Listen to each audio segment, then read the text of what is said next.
ପୋଇପାଣି ଗ୍ରାମରେ ଆୟୋଜିତ ହୋଇଥିବା 24 ପ୍ରହର ନାମଯଜ୍ଞ ରେ ପଶ୍ଚିମବଙ୍ଗର ଝିଅ ଦଳ କେନ୍ଦୁଝର ଜିଲ୍ଲା ଘଟଗାଁ ବ୍ଲକ ତୋରାଣି ପୋଖରୀ ପଞ୍ଚାୟତ ପୋଇପାଣି ଗ୍ରାମବାସୀଙ୍କ ପକ୍ଷରୁ ପୂର୍ବ ବର୍ଷମାନଙ୍କ ଭଳି ବାର୍ଷିକ ଅଖଣ୍ଡ 24 ପ୍ରହର ମହାମନ୍ତ୍ର ନାମଯଜ୍ଞ ଧୁମଧାମରେ ଅନୁଷ୍ଠିତ ହେଉଛି।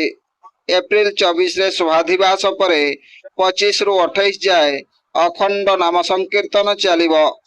ପରେ 28ରେ ପୂର୍ଣ୍ଣାହୁତି ଓ ନଗର କୀର୍ତ୍ତନ କାର୍ଯ୍ୟକ୍ରମ ରହିଛି।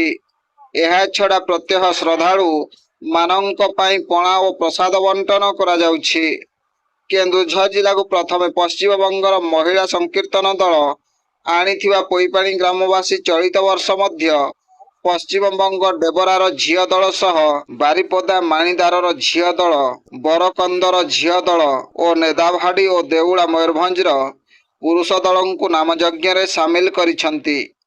କର୍ତ୍ତା ସନୁ ନାୟକ ଓ ଗୌତମ ନାୟକଙ୍କ ଉପସ୍ଥିତିରେ ଯୁଧିଷ୍ଠିର ଦାସ ଓ ସତ୍ୟାନନ୍ଦ ଦାସ ଠାକୁରଙ୍କ ପୂଜାର୍ଚ୍ଚନା ଦାୟିତ୍ୱରେ ଅଛନ୍ତି।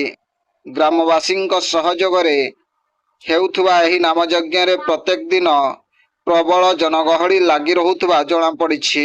Bureau report, Janajagarana Odia.